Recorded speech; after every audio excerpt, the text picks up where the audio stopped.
Hi guys, thank you for letting me to do a video on the story script line. And I think this is an awesome idea because you know that this is much easier for me and time-wise. So to share the story about the salon, it is interesting because we get a lot of phone call to sell businesses. We get phone call from owners, from landlord. We get phone call from, in this case, a general contractor. A general contractor reached out to our sister company, which is a commercial real estate firm, to see if there's anybody who's interested in buying an existing business that just opened up, but it was not successful because it was opened by an engineer. That engineer paid out his own money and he became short after he realized it's not that easy running a salon. He failed to have a good partner who knew about management or someone who knew how to do mani and pedi or to run a salon. He heard about the opportunity where the money's really good to open a business in the nail salon industry, uh, whatever the reason was that he thought of. So he built an agreement of $800,000. And in that $800,000, when you hear that, you know it's a lot of money. That tells us that there's a lot of spa chairs because $800,000 does not pay for the chair itself, but it pays for the plumbing, mechanical, electrical, plumbing, things to like the walls, the fixtures, things like that. Okay, the shelving, the manpower to build, customize the little bar, rest area, kitchen, customize where the staff would be at. That's what 800,000 would cover. It did not cover spa chairs, the equipment itself, washer and dryer, refrigerators, the sanitation machines, supplies. That's another $200,000 ish. So far, we only got information from the contractor that it cost him 800. They paid only 500, and there's a $300,000 balance. And this is up for sale to pay him $300,000 so he can move away the lien and call it a day. So the sister company is a king and queen of nail salon. And of course, the sister company asked me if I could finance and help anybody if someone wants to take over this, if there's a lot of equity or a lot of value into it. Of course. So there was a huge campaign that went out, and you didn't have to do so hard to sell it because it sold itself already. Come on now, would you buy it $800,000 worth, and you're paying $300,000 for it? And probably we didn't do or find out anything more about the spa chairs if it's already been paid off, the equipment if it's been paid off, washer and dryers, things like that on top of it too. All right. So the minute it went out, that night was done. Next day, someone came in without an appointment, and it was a female around her early 50, fully makeup on. She had a lot of strong perfume, and I want to say it wasn't real perfume because it was so strong, but I don't want to judge people, I don't want to judge that. But that's the first thing that I remember is that smell. And when you smell, you looked up and you're like, she had a lot of makeup on during the daytime. Who wears that makeup in the daytime? It seems like she's going to go to a ballroom dancing that next 5, 10 minutes or so. I remember her hair, nice soft curl, bouncy, shiny, indeed, kind of dried out towards the end. She had her LV bag, her big old Buddha, her diamond earrings. Um, what else? She was tight on, fully closed up, prepared for not a mortgage loan, an SBA loan. It looked like she was prepared to go to a club or something. So I went out and see what I could do to help her and assist her because, you know, maybe she was selling purses. I don't know. Turns out she was interested into that salon. We get to know each other. We talk about it and seeing if this woman's legit. As we were talking about it, she was sharing the fact that she had run many, many salons before. She recently just sold one already, and she's still operating one right now.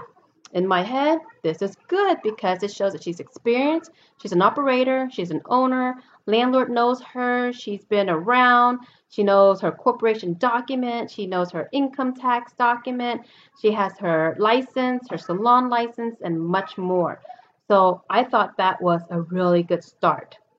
Her name was Regina, and Regina continued by telling me that besides that, she made a big profit selling her recent one for about almost $200,000 to $250,000, which is really good. This means that she had cash flow. So I continue on and chit-chatting, and as we're chit-chatting, I'm qualifying numbers too. So that's how I do it. Everybody does it differently, but that's up to them. And we continue talking about her having a home. It's also paid off. In her home, it's about 300, 315. She bought it for a few years now, over 7 to 10 years, paid it off. So in my head, there's no more debt. She has a lot of asset plus the 200, that's 700,000. Okay. They're only asking for 300,000. And of course, she don't need me to finance. She already had 250. Is she coming to me for $50,000? Maybe. Maybe she wants to do a cash out on her house. Maybe. Oh, let's see. So we continued to ask as we were going along with it.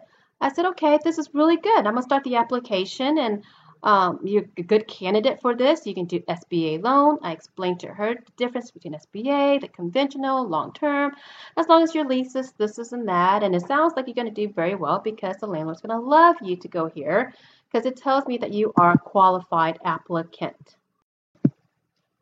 So getting out the paperwork, getting starting application, I asked to review some information, which is the income tax. Okay, that's the first thing we need to look at to make sure that what she's saying was good. How much she filed? Did she file any losses? Any depreciation? When she sold it, she claimed income tax when she sold it. Things like that. All right.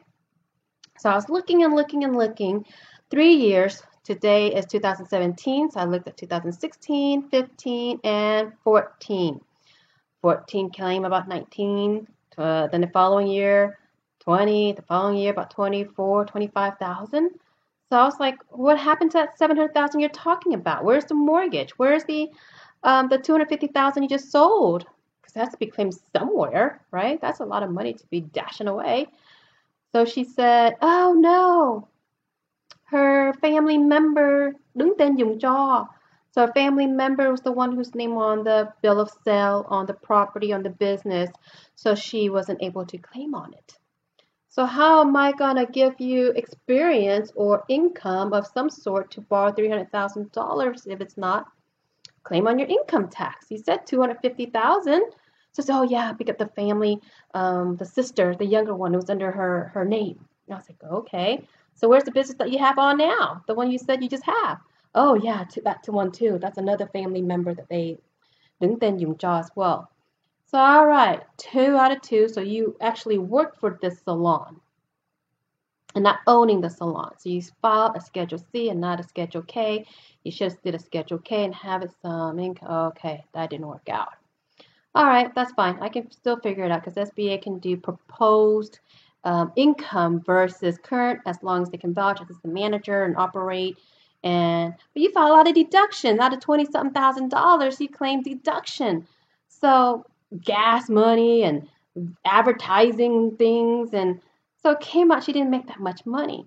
How am I going to loan you $300 and verify or prove that you have the ability to pay back this debt?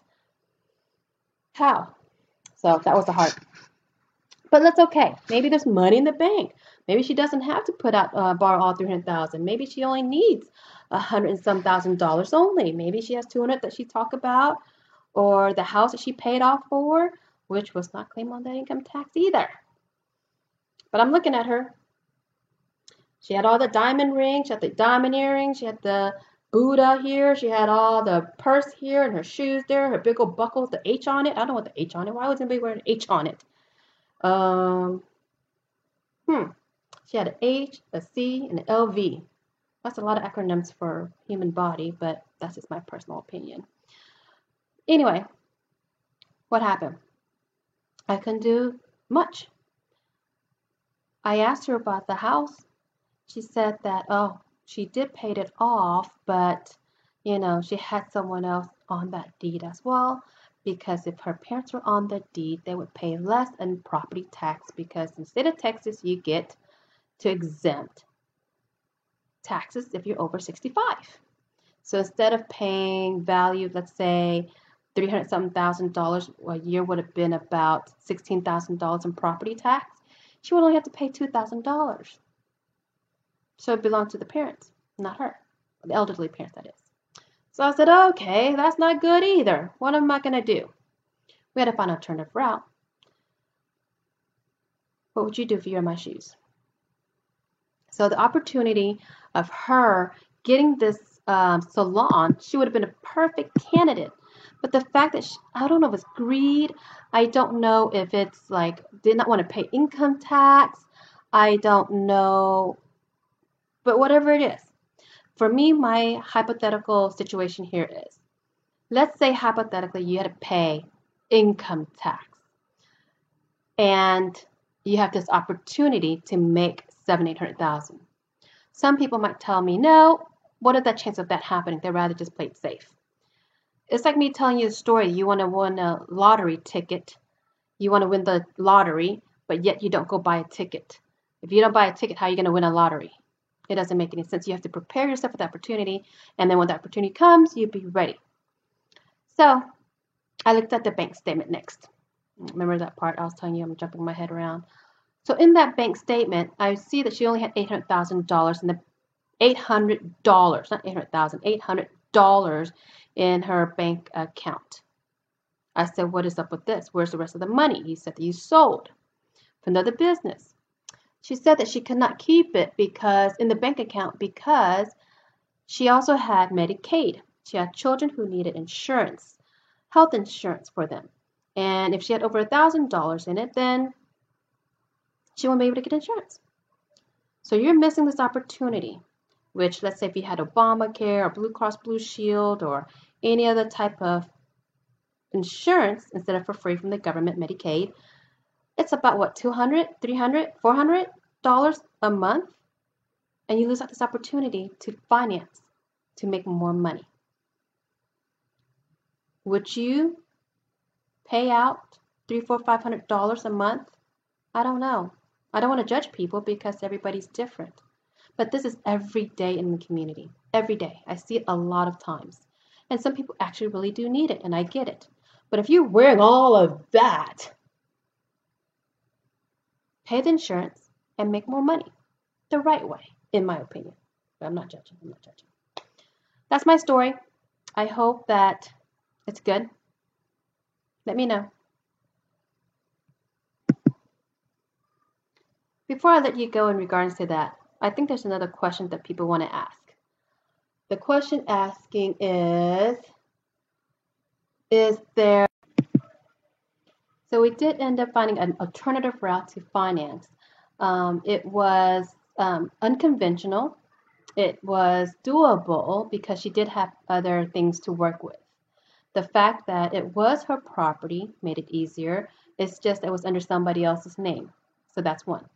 The second part was that that person, the parent who Dung Ten Yum Cha, was collaborating and to use that as collateral. That's the first one. The second one was she have life insurance. You can also use that as asset to borrow against as well.